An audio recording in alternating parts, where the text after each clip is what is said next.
Julien Tréorel, bonjour. Bonjour. Alors, vous êtes un des meneurs, tout du moins médiatiques, de la contestation contre l'implantation d'un parc éolien en baie de Saint-Brieuc. D'abord, est-ce que vous pouvez vous présenter à nos lecteurs? Je suis Julien Torel, marin pêcheur artisan en baie de Saint-Brieuc depuis maintenant près de 20 ans. Voilà, tout simplement, hein, c'est aussi simple que ça. Et du coup, qu'est-ce qui vous a amené à vous lever contre ce projet de parc éolien en baie de Saint-Brieuc? Alors, ce qui m'a amené à me lever face à ce projet, c'est tout simplement qu'aujourd'hui, nous avons vraiment aucun retour sur l'impact de l'éolien en mer, notamment sur les fonds marins, mais également c'est sur une privatisation des zones de pêche dans lesquelles nous y travaillons depuis des décennies. Si ce n'est pas moi, ce sont aussi mes collègues. Et donc là, on s'est fait vraiment chasser de nos zones de pêche. Et en plus de ça, derrière, un impact sur la ressource qui n'est vraiment pas connu. Alors, actuellement, où en sont les travaux dans le concret? Aujourd'hui, les travaux du parc éolien en mer sont arrêtés. Le promoteur éolien était censé effectuer 90 forages entre la période de mai 2021 à octobre 2021. Aujourd'hui, ils ont réussi à faire 14 forages en sachant que 75% de ces forages sont effectués à 100%. Donc, ils n'ont pas encore réussi à tout faire. Et donc, notre ministre de la Mer, Madame Girardin, a demandé à El Marine de retirer ses bateaux de forage pour que nous puissions faire notre campagne de coquille Saint-Jacques en toute tranquillité. D'accord. Et du coup, au niveau de la Bretagne, bon, on a vu il y a eu un débat politique, y compris au sein du conseil régional. Est-ce que vous vous sentez soutenu par le politique ou alors au contraire abandonné parce qu'on voit que, par exemple, Monsieur Chéné-Girard est un partisan de ce parc éolien. Comment vous le percevez, le politique, vous? Alors aujourd'hui, dans les politiques, certes, certains nous soutiennent, certainement dû au contexte qu'il y a eu avec les élections régionales. Maintenant, M. Chesnay-Girard n'a jamais dit qu'il n'était contre, il a toujours été pour, et aujourd'hui, je pense que c'est un affront face à ces acteurs économiques que sont les pêcheurs. Par rapport à notre impact. En fait, économiquement, la Bretagne fait partie de la plus grande exploitation de la mer, on va dire, pour ce qui est de la pêche. Et aujourd'hui, en nous imposant ce parc-là, parce que ce n'est pas le seul, ils vont en imposer beaucoup d'autres, c'est un affront contre nous, c'est un affront par rapport à tout ce qu'on a pu offrir à la Bretagne et aux habitants de la Bretagne et de France qu'on va dire avec les produits frais de la mer. Alors, est-ce que sur le terrain, vous avez déjà constaté depuis que les travaux ont commencé des nuisances par rapport, et vous, par rapport à votre travail ou par rapport à la Saint-Jacques ou alors aux poissons? Est-ce que vous avez déjà constaté des soucis? Alors aujourd'hui, on a pu constater, moi je suis pêcheur de crustacés essentiellement sur le homard par exemple, je suis assez axé sur le homard et aujourd'hui déjà d'une part, ils m'ont privatisé des zones sur lesquelles je ne peux plus aller pêcher, donc ce qui me pousse à aller dans d'autres zones où je pouvais laisser en jachère avec le temps, donc je vais impacter ces zones-là et je vais leur laisser moins de temps de repos. Effectivement, sur le poisson, mes collègues également ont ressenti une forte diminution pendant les travaux. Après, rien n'est scientifiquement prouvé aujourd'hui, puisque nous n'embarquons pas spécialement des scientifiques embarqués, et nos données de pêche ne suffisent pas à prouver qu'aujourd'hui, il y a un réel impact. Mais nous le ressentons systématiquement, puisqu'on est en prise directe avec ces travaux de forage. Maintenant, sur la coquille Saint-Jacques, on ne peut rien dire parce que ce sera quelque chose qui se verra sur le temps et non sur du jour au lendemain.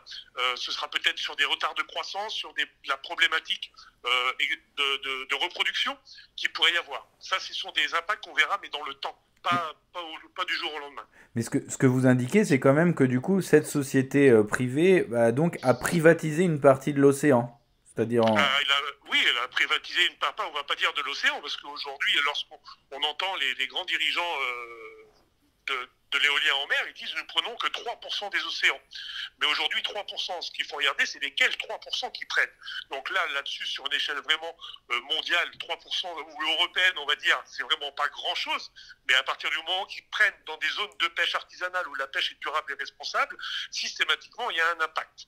Aujourd'hui, nous, dans la baie de Saint-Brieuc, il faut comprendre que la baie de Saint-Brieuc n'est pas immense. 75 km² en baie de Saint-Brieuc, c'est énorme parce que nous sommes desservis par plusieurs pêcheries. Donc on a les pêcheries des eaux de Jersey, on a les pêcheries des eaux Cotentin, et on a notre pêcherie. Donc tout ça a été coupé en trois, avec des problèmes d'accès aujourd'hui avec le Brexit, avec des problèmes d'accès dans la zone ouest Cotentin, parce que nous n'avons pas les licences, nous n'avons pas de droit de pêche de ces endroits-là. Donc une fois résumé tout ça, la baie de Saint-Brieuc, elle est toute petite. Donc ils implantent ça en plein milieu. Et aujourd'hui, il y a énormément de bateaux à travailler dans ce secteur. Donc c'est énormément de bateaux qui vont pâtir de cette problématique, de cette privatisation, dirons-nous, de la baie de Saint-Brieuc. Alors on sait qu'on est dans une pleine saison là, enfin c'est en Bretagne, c'est traditionnellement une des grandes saisons de pêche. Quel est le moral des pêcheurs justement en baie de Saint-Brieuc et je suppose même à côté parce que finalement c'est une question comme vous l'avez dit tout à l'heure qui va se diffuser. Quel est le moral des pêcheurs et surtout est-ce qu'il y a des actions qui sont prévues dans les semaines à venir?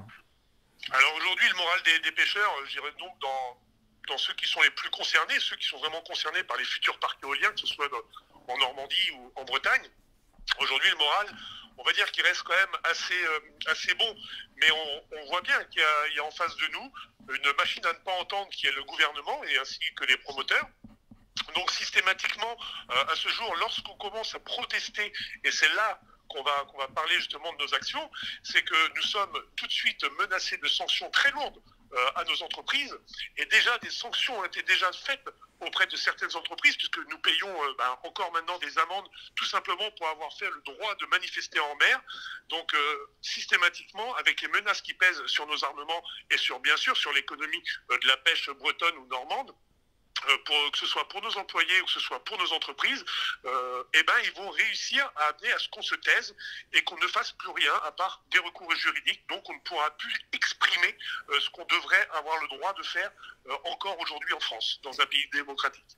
Alors, vous intervenez notamment dimanche prochain là, dans une émission qui s'appelle Dossier Tabou, qui va passer sur M6. Est-ce que vous pensez que ça peut donner est-ce que vous pensez que ça peut donner à votre combat, au combat que mènent les pêcheurs, mais pas que, parce qu'on a vu que vous aviez été soutenu par des associations, par des citoyens, par des Bretons qui refusent l'éolien.